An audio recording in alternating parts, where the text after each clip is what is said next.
Hello મિત્રો, તમને કેમ છે? તમે જરૂર કોમેન્ટમાં જણાવજો. અમને બધાને સારું છે. અમે જમીને અત્યારે નવરા થઈને બેસી ગયા છે અને હવે મારા પપ્પા હારે બહાર જવાનું છે, એટલે હમણાં જાશું. એ પહેલા હું તમને એક શ્લોક સંભળાવી દઉં. દૃષ્ટા સ્પૃષ્ટાન તાવા કૃત પરિચરણા ભોજિતા પૂજિતા વા સદ્ય પુંસામ ઘોઘમ બહુજની જનિતમ ગ્રંથિયે વૈ સમૂલમ પ્રોક્તા કૃષ્ણેન એવા નિજ હૃદય સમાયત પદેર તીર્થ જાતમ તેષ્યામ માતઃ પ્રસંગાત કિમ્હ્યનનુસતામ દુર્લભમ સ્યાન મુમુક્ષુ. સ્વામિનારાયણ. હેલો, જય સ્વામિનારાયણ મિત્રો. તમને યાદ છે આપણે ચાદર લેવા ગયા હતા અમે, ત્યારે અમે આ બે ચાદર લાવ્યા હતા. આ એક ચાદર છે અને એક બીજી તમને કાલ દેખાડશું. અને આ અમારી પસંદગીની ચાદર છે. ચાદર લેવામાં અમારે દખો થઈ ગયો હતો. મારા મમ્મીને આ ચાદર લેવી નહોતી ને મારા પપ્પાને મારે આ તો લેવી હતી, એટલે પછી અમે આ લાવ્યા. આ તમને કેવી લાગે છે ચાદર તમે જરૂર કોમેન્ટમાં જણાવજો. અને હવે આપણે જવાનું છે મારા પપ્પાની સાથે, મારે જવાનું છે અને ત્યાં જઈને હું તમને બધા વિડીયો દેખાડીશ અમે શું કરીએ છીએ. તો આપણે આ શાનપંચ સોસાયટી પર્વત પાટિયા આગળ આપણે આવ્યા છીએ. આ સોસાયટીમાં તમે જોઈ શકો છો, ત્યાંથી આપણે આ ગીઝર લાવ્યા છીએ. ગીઝર આખું પાણી મારી પાસેથી સોહરું નીકળતું નથી, એટલે આ જે પાઇપ આવે ને એ બ્લોક થઈ ગઈ છે. એના માટે હવે આપણે એને ખોલીને લઈ જઈએ છીએ અને એને કેમિકલ વોશ કરવાનું છે. એ કેમિકલ વોશ કઈ રીતે કરે એ હું તમને બતાવીશ. કેમિકલ વોશ થઈ જાય પછી પાણી ચોખ્ખું થઈ જાય અને પાર પાર આવવા મળશે અને પાણી જે આ પાઇપ નવી હોય એવી નવી જ થઈ જાય. એટલે પછી પાછું આપણે લગાવી દઈશું, એટલે ગીઝર હાવ નવું હોય એવું થઈ જાય. તો કોઈને એ ટાઈપનું હોય અને ગીઝરમાં પાણી સ્લો થઈ ગયું હોય તો આપણે કેમિકલ વોશ કરી દઈએ છીએ અને હાવ નવું હોય એવું થઈ જાય છે. ચાલો, આ કેમિકલ વોશ થાય છે. તમે જુઓ, આ 500 લીટર છે. જો આને ખત બધાઈ નાખ્યું છે. આ 500 લીટર આવે. તમને લાગશે એસિડ, પણ એસિડ નથી, કેમિકલ છે. 500 લીટર આવે સ્પેશિયલ ગીઝર માટે. જોઈ શકો છો, જુઓ. આ કેમિકલ વોશ થઈ જાય એટલે પછી આપણે ફિટ કરવાનું છે. હાલો, તો જો આ ગીઝર કેમિકલ વોશ કરી નાખ્યું છે અને હવે તમે જોઈ શકશો કે આ જો ફિટ કરી લઉં પછી પાણી મળશે ફૂલ આવવા. નગર પહેલાં પાણી 25% પાણી આવતું નહોતું અને કેમિકલ વોશ કર્યા પછી પાણી ફૂલ થઈ ગયું છે.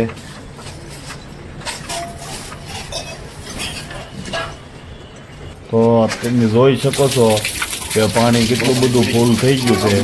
નગર પાણી 25% નહોતું આવતું અને ફૂલ થઈ ગયું અને તાપે ફૂલ થવા મળ્યો છે. એટલે ગીઝર હાવ નવું હોય ને એવું બની ગયું છે.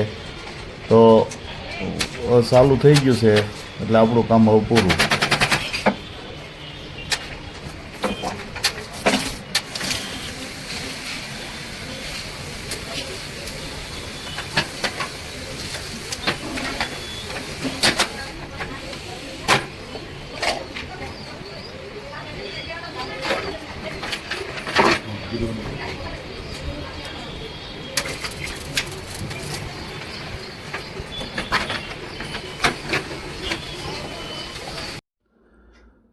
તો આ ગાડી આપણી છે ને અમી દીપમાં મૂકી છે સર્વિસ માટે. તો એ 2 દી ગાડી દેવાના છે. તો થોડોક ટાઈમ હતો એટલે રજામણી ચોકથી સીમાડા નાકા સુધી આપણે હળું હળું હાલવા મળ્યા છીએ. અને હાલવાની મજા જ આવે છે કારણ કે પવન સારો આવે છે અને કંઈ ઝાઝો રૂટ નથી, 1.25 કિલોમીટરનો રૂટ છે. તો હળું હળું હાલવા મળ્યો હતો. તો આગળ હવે નદીમાં હોડી છે, એ હોડી માછીમાર કરે છે એ તમને બતાવું. તો આ હોડીવાળા આખો જે છે ને જો આ માછીમાર કરતા હોય, ગમે ત્યારે અહીંથી નીકળવી એ લોકો આ ઓલા પોટલામાં માછલી પકડી હોય એવું લાગે છે તાપી નદીની અંદરથી. તો તમને ચોખ્ખું દેખાતું હોય છે, જોઈ લો. તો માછીમારવાળાને હવે ઉતાવળ હોય એવું લાગે છે. જોઈ ગાયા એને હોડી ફેરવી નાખી છે એટલે એ મારી ઘોડે ઘર બાજુ જાતા છે એવું લાગે છે. જોને એકદમ યુટર્ન લઈ લીધો. હું જોઉં છું, હાલ્યો જાઉં છું, તેની ગાડી હોડી તરત વાળી લીધી અને હવે હાન પડી ગઈ છે. હાલો દોસ્તો, આજે મારા પપ્પાને હરખ થયો છે એટલે આજે ઈ દૂધીનું શાક બનાવવાના છે અને સાથે સાથે રોટલા પણ બનાવવાના છે. તો અત્યારે જો દૂધીનું શાક તે કટિંગ કરે છે અને હવે જો વઘાર માટે કુકરમાં તેલ નાખી દીધું છે અને ગરમ કરવા મૂકી દીધું છે તેલ. હવે તે વઘાર કરશે. રાઈ જીરુંનો ડબ્બો ખોલી રાખ્યો છે. હવે એક પછી એક બધું નાખશે, તમે જોવો. અને આજે એના હાથનું ખાવાનું છે એટલે કેવું બનશે હું તે પણ તમને જણાવીશ. હાલો મિત્રો, આજે મારા પપ્પા શાકનો વઘાર કરવાના છે. જો આ દૂધી તૈયાર છે અને હવે તેલ મૂકી દીધું છે ગરમ થવા માટે અને હવે આવી ગયું છે અને રાઈ જીરું નાખી દીધું છે. હવે રાઈ અને જીરું ફૂટી હવે મેથી નાખી.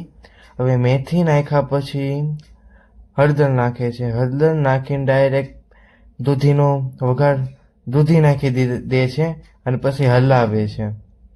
આ જો હલાવી રહ્યા છે અને આજે તો મારા પપ્પાની હાથની જ રસોઈ ખાવાની છે એટલે હું તમને જણાવીશ કે આ જે રસોઈ કેવી બની હતી. અને આ જો હવે હળદર નાખે છે. હવે હળદર નાખ્યા પછી પાછા હલાવે છે. હલાવીને તમે જોઈ શકો છો કે મસ્ત રીતે હળદર મિક્સિંગ થઈ ગઈ છે અને હવે મીઠું નાખે છે. હવે આ મીઠું વધારે થઈ જાય કે ઓછું રહે કંઈ ખબર નહીં પડે. ખાવશું ત્યારે ખબર પડશે. એટલે અમે જીમા પછી તમને જણાવીશું કે કેવું આજ રસોઈ બની હતી. અને રોટલા પણ બનાવવાના છે આજ મારા પપ્પા. અને હવે આ જો ગોળ નાખવાના છે. જો હવે આ ગોળ નાખે છે. એક બે ગાંગડી ગોળ નાખી દે હે. હવે ગોળ નાખ્યા પછી લીંબુનો રસ નાખે છે. લીંબુનો રસ નાખીને હલાવી નાખ્યું અને હવે મરચું નાખે છે. હજી મરચું ઓછું અને આ જો ધાણા જીરું નાખ્યું. ધાણા જીરું નાખ્યા હલાવે. હજી મરચું ઓછું પડ્યું એટલે જો થોડું બીજી વાર થોડુંક એવું નાખ્યું મરચું ને અડધો ગ્લાસ પાણીનો નાખીને અને હવે બાફમાં મૂકી દેવાનું છે. હવે સીટી વાગશે પછી આપણે ખોલશું. તો જોવો મારા પપ્પા અત્યારે રોટલાનો લોટ બાંધી રહ્યા છે અને મસળી રહ્યા છે. હવે એને રોટલાથી આવડે છે, તમે જોવો. આ જો હવે મસળે છે. રોટલાના લોટને પાણી નાખીને હવે મસળવો પડે એટલે જો સારી રીતે મસળે છે. અને સાથોસાથ જો ઓલું કુકર આપણે મૂક્યું હતું એ હજી શરૂ છે. હજી એની સીટી એટલી વાગી નથી. જો મસળી રહ્યા છે. એનો ગોળ પિંડો વળાવીને પાણીમાં વાળા હાથ કરી હવે જો એને હાથથી બનાવશે. બને પછી તમે જોજો કયા દેશનો નકશો થાય છે એ. અને જરૂર કોમેન્ટમાં જણાવજો કે કયા દેશનો રોટલો નકશો થાય છે. આ જો આ ગોળ મસ્તનો બનાવે છે તોય તમને એવું લાગતું હોય કે આવો એકાદો નકશો આવે છે એક દેશનો તો એ હોતી જણાવજો કયા દેશનો નકશો થાય છે. હજુ મસ્ત મજાનો અત્યારે તો ગોળ બને છે. હવે થોડોક શેપ બદલે છે ધીમે ધીમે એટલે જોઈ શકો છો તમે. અને બનાવતા આવડે છે રોટલો કે નથી આવડતો એ પણ તમને કોમેન્ટમાં અમને જણાવજો. અને હવે આ જમશું પછી અમને ખબર પડશે કેવો બન્યો છે રોટલો ને આ શાક. આ જો મૂકી દીધો છે હવે બનશે. હવે જો રોટલાને ઉઠાવે છે અને જો હવે ઊંધી સાઈડ ફેરવી દીધો છે અને આ દબાવી દે છે અને આવી રીતનો રોટલો આપણે બનવાતા આવ્યો છે. હવે તમે જોઈ શકો છો. હવે તમને ખબર પડશે કે કયા દેશનો નકશો છે. અને હવે આ બની તૈયાર થઈ ગયો છે. તમે જોઈ શકો છો મસ્ત રીતે બની ગયો છે. હવે આપણે એમાં ઘી ચોપડી પછી અમે જમવા બેસીએ. તમે જોઈ શકો છો કે આવી રીતનું શાક બનીને તૈયાર થઈ ગયું છે. કુકરની અંદર બફાઈ ગયું છે શાક અને મસ્ત લાલ કલરનો કલર આવી ગયો છે. અને આ જો આપણી ડીશ તૈયાર થઈ ગઈ છે. હવે ભગવાનને ધરાવી દીધી છે અને હવે આપણે જમશું. દૂધીનું શાક, રોટલો. અને તમારે જમવું હોય તો હાલો જમવા. જય સ્વામિનારાયણ. તો તમને અમારો વિડીયો કેવો લાગ્યો તે જરૂર કોમેન્ટમાં જણાવજો. અને આવા ને આવા નવા વિડીયો જોવા માટે અમારી ચેનલને લાઈક કરજો, શેર કરજો અને સબસ્ક્રાઇબ કરજો. જય સ્વામિનારાયણ.